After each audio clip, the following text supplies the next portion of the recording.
Well, Uncle Doug, are you there? I am here. Do you copy? I'm here. Are you reading? Roger. Are you coming in 5 by 5? I don't know what that means. Are those his measurements? You would have had to been in the Korean War with me. Yes, I am a square. So one thing I love, Uncle Doug, is statuary. You're known where you are known as an aficionado. Yeah, I love statuary. I love figurines of any kind. Hummel is a favorite. Sure. Yadro, of course. Yadro, yeah, I was going to say. Which is practically a Mormon sacrament. Although Truly. your main thing is precious moments, I thought. I do love I thought you were really into precious moments. I do love precious. It's funny. I was working in Barcelona years ago, and there was a big Yadro shop, and my buddy was working with me. He's also from Utah. And we went in there, and he wanted to buy something for his mom because she's an old Mormon lady. And the guy said, "Oh, where are you guys from?" And Rico goes, "Salt Lake City." He's like, "Oh, that's where that's the place I send most of my stuff." It's even in Spain. They're like, "Yeah, the Mormons love this shit." Yeah, for some reason, I don't. Well, maybe we can explore this someday. But for our listeners who are Nevermos, Yadro and Wedgwood exist to be sold to Mormons. Yeah. It's true. We're an elegant people out here in the Square State frontier.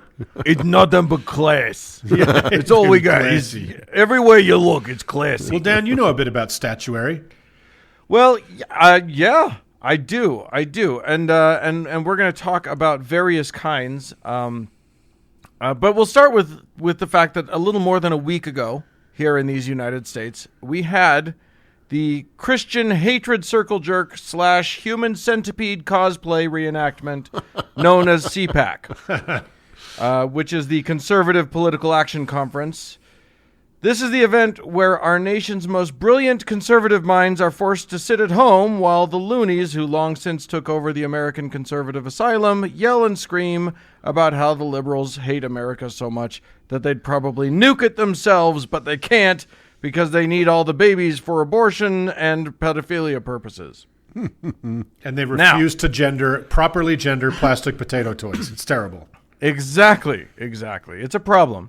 It's a real problem. Now, this year's CPAC had a lot to digest, from a stage in the unmistakable shape of a Nazi symbol to a national anthem rendition that was a crime against humanity. Oh, that was so hard to hear.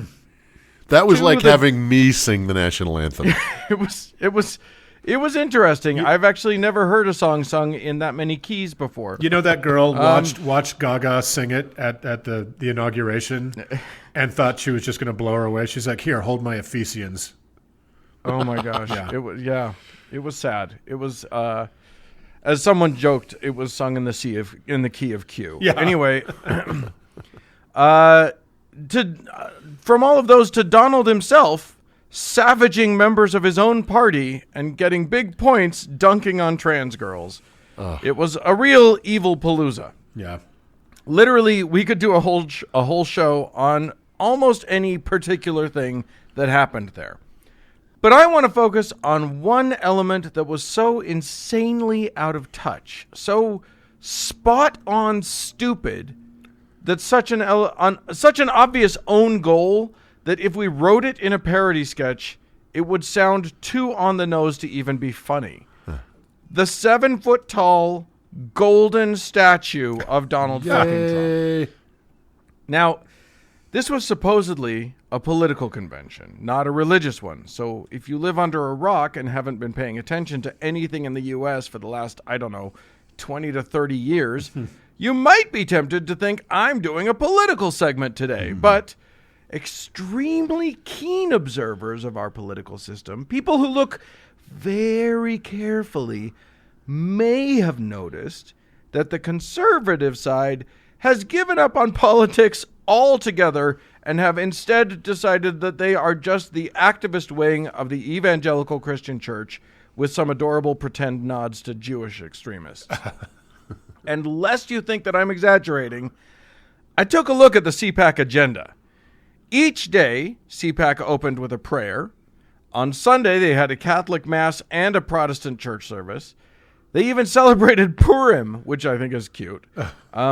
Senator James Lankford gave the most Jesus-y talk, which was supposed to be about religious freedom, but ended up being mainly about how proud he was to have gone to in-person church and sang there, thereby totally pwning the libtards in California. What a patriot. What a patriot. You want to hear his big applause line, by the way? It was, and I quote, "Quite frankly, the whole world seems to be gripey. Do you notice we're getting gripey lately? I think some people need a little Jesus in their life. Because, Christians never gripe." No, if CPAC was anything, it was not gripes. No, they have no gripes. Yeah. They're gripe-free. We don't gripe. Now let me gripe about Mr. Potato Head and the Muppets for 2 hours straight. Right. Can we talk about trans girls for an hour and a half now? The point is that CPAC and the American Republican Party in general are wholly owned subsidiaries of Praise the Lord and Pass the Ammunition Enterprises. This is why it is so utterly insane that this statue showed up. Now, before I go on, I should probably describe this thing for anyone lucky enough to have missed it. I will now ruin that for you. And if you haven't seen it, it's worth a Google. Yeah. It's kind of amazing. And I think it's for sale. Oh, well, it is, and then there's another one that's made of you'll get to it, stainless steel and whatever, and the artist hopes will go in the Trump library. We'll get to that anyway. Or maybe we won't. Forget it. Who cares? Who gives a shit? Anyway, look, this is no regal tribute to Der Trumpenführer. No. This is a bizarre caricature image. Like an exaggeratedly large head that was apparently actually modeled on a bobblehead doll. Of Trump? Painted shiny gold atop a squat body, even for Trump. His torso is in a black suit and like a black suit jacket, white shirt, and red tie. But his bottom half is in American flag board shorts and red flip-flops. I noticed that. I saw that. I was so confused. Oh, he carries a copy of the U.S. Constitution in his right hand, and in his left hand, and I'm not making this up, a magic fairy wand with a star. What? It's crazy to the point that if you showed it to me with no context, I would 100% assume it was trolling Donald. That's what I thought when I first saw it. I'm like, why are they letting these guys in with that statue? Well, Where's that's entirely security? possible. They're so bonkers that a performance artist like that, one of the yes men type people, Right. could just walk into their midst with something like that, and they'll be like, "Yeah." Yeah. I honestly would never have guessed that it's meant to be a loving tribute, but It looks like, on the whole, it kind I of think looks we like can the all- Bob's Big Boy, right? yeah, Yeah. 100%. Yeah. But on the whole, I think we can all agree, a classic piece of art. It's Jeff Koons level of a celebration of kitsch. Right, yeah, exactly. And we could get into the weeds about the artist and who the artist is. Apparently, there's a second guy who's claiming that he's the real artist. Uh-oh. And that he's just branding this Tommy Zegan guy. It's bizarre. It's crazy. I don't know what to think. But that's not the point. The point is, what happens when you wheel a large golden statue of the leader of a scary cult into CPAC? Well, first you get throngs of admiring fans cheering it on and taking selfies with it. And seconds after that, you get everyone in the world making the instant connection with the golden calf that the Israelites made and worshipped in the book of Exodus. Yeah. Yeah. A very, very obvious thing. Now, feel free to consult my in-depth 4-part series on that fucked up fiction in episodes 106 through 109. But the short version is that the Israelites witnessed dozens of major miracles by God in rapid succession, but then when Moses left them for a few days, they lost all their object permanence, decided Moses and his God were gone forever, and made themselves a golden cow to worship. Now that, interestingly, didn't make Moses happy. Or God, for that matter, or me reading it. Nobody was happy about that. And what was Moses doing while they were playing idolatry improv? he was being given the 50 or 60 commandments. I mean, yes, the so-called 10 commandments were part of that, but God never says a number, and he says, here are my commandments, and then launches into 11 fucking chapters of obscure and bizarre laws, including how to sell your daughter into slavery and what to do if you see the donkey of someone who hates you fallen down under its load. Important stuff like that. Yeah. It was only much later that everybody was like, well, maybe we should just focus on this first 10, huh? Literally, that's true. Yeah. Nobody realizes that. It is literally chapters long, and they ignore everything but that first chapter. Well, we've talked quite a bit about Moses' big Decalogue on this show, but today we're just going to focus on commandment number 2, or maybe number 1, depends on who you ask. We've discussed all that. Yeah. Here's the quote from Exodus chapter 20, verse 4, as it appears in the good old King James. Quote, "Thou shalt not make unto thee any graven image." Or at least that's all you'll see carved into a monument on the lawn of the Arkansas State House. Right. But there's actually more to the verse. Here's the whole thing. "Thou shalt not make unto thee any graven image or any likeness of anything that is in heaven above, or that is in the earth below, beneath, or that is in the water under the earth." Now, I'm kind of shocked every fucking time I reread that. Somehow, my Mormon upbringing has me so wired to cherry pick and see only what I'm supposed to see that I always forget that the Ten Commandments the Ten Commandments orders God's followers not to make any likeness of anything. Yeah. Anything. Of anything. A fish, a bird, a person, a tree, anything. Yeah. Because Christians are into likenesses. Yeah. Like, a lot. You won't find a more likeness-loving group than in history than Christians. Yeah, Paint stroll Jesus around any Catholic cathedral. anywhere. Yeah. On earth. And you'll see just likeness, not likeness. Paintings of Mary and sculptures and frescoes.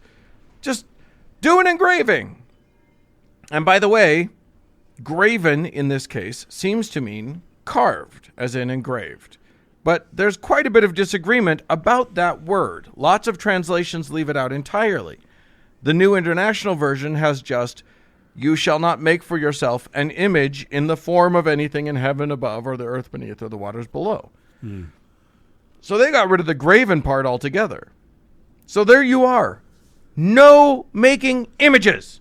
It's right there in black and white, 1/10 of the commandments so important to Christians that they claim over and over again that they are the basis for all law and order in all of Western civilization. Right. And yet, they ignore it completely. Can I ask a question? Would Please not do. a stone carving of the Ten Commandments constitute a graven image? We'll get to it. Okay. I mean, let's get to it now because you kind of scooped me on it. I was going to get to that, but I kind of think, I kind of think like it's an image of the, especially if you do it sort of in the style of the Ten Commandments, a tablet or a the book. stone tablets. Yeah. You've made an image. You've engraved it. How is that not? Yeah. It says right here. Right. What's number 2 up there? What is that part? Yeah. I just want to get one of those guys out in front, one of the state lawmakers so proud of having, broken the U.S. Constitution by putting it out there and just be like, hey, what does that second one mean to you? Yeah. Yeah, I wish they would be consistent and love the Second Amendment, as a second commandment as much as they love the Second Amendment. Right? Yeah. Yeah. One they ignore completely, one they think is scripture, and it's the wrong ones. Yeah. Anyway, they claim, of course, that they are not ignoring this commandment. They say it's not about any old images, it's about idols. And yes, the next verse does say, "You shall not bow down to them or worship them, For I, the Lord your God, am a jealous God, punishing the children for the sin of the parents to the 3rd and 4th generation of those who hate me, but showing love to 1,000 generations of those who love me and keep my commandments. Now, leaving aside the pure evil of the concept of punishing your great-great-grandchild for some shit you pulled back when you were drunk that one time. Right. And the ridiculous notion of an omnipotent being jealous in any way, it does seem to point out that this little bit of scripture is about idolatry. But read what it says. It 100% does not say, don't make images for use as idols. What it says is, don't make images at all. That is idolatry. Yeah. So here we have this giant Trump statue. Is it idolatry? Yeah. I think so. Yeah. 100%. Yeah. He is their leader, and they unequivocally worship him, forsaking any semblance of fealty to what Jesus ever said about loving thy neighbor or sheltering strangers in favor of Muslim bans and build the wall. Forget render unto Caesar that which is Caesar's. Let's do tax cuts for the wealthy. Yeah. Away with the blessed are the peacemakers. Let's do insurrection at the Capitol. Yeah. Jesus has been gone from this country for years, and Trump inexplicably is the new chosen God. The fact that the statue showed up and is gold Exactly. is just icing on the fucking bullshit cake. Just an extra final bit of fuck you to the God of the Israelites. Well, and not for nothing, but it's the iconography of the Ten Commandments, the film. Yeah. Right, in that when he comes down from Mount Sinai and they've built that golden calf, is burned into the cultural memory of all Christians, because they've all seen that movie 50 times. So I don't know if they were being like, we're gonna make a golden statue to own the libs, or if they were capable of that level of self-awareness. I don't know, but it was bananas. Well, we talked about this in the patrons only segment today, right? So. Hurry up, become a patron so you can listen to the longer discussion. But he is, he is messianic. Yeah, they were willing to destroy democracy and kill. They were going to kill the guy's own fucking running mate. Yeah, right. They'll do literally anything. There's nothing. There's no depth to which they won't sink, and no action to which they don't aspire. If he says to do it. Yeah. Where were the Obama voters that were willing to just, burn the Capitol down? Where are the Biden voters that are willing to burn the Capitol? They don't exist. It doesn't exist. Because these guys aren't like gods to us. No. They're temps. It's actually super interesting to me. I still think that even though I do think that Exodus is entirely beyond the realm of belief. But seeing American Christianity turn into whatever it is now in as short a period as it has, it makes me think that maybe the ridiculous swings and beliefs of the Israelites might not be as unbelievable as I thought, as I was thinking that they were. That's so true. We've had many a good laugh at the Israelites. It's like, guys... Yeah. Just wait 24 hours before you build an idol. Right? Yeah. Yeah. Yeah. Look, and to support the point, only 10 years ago, that same CPAC conference was in full support of their big candidate, Mitt Romney. Yeah. Right.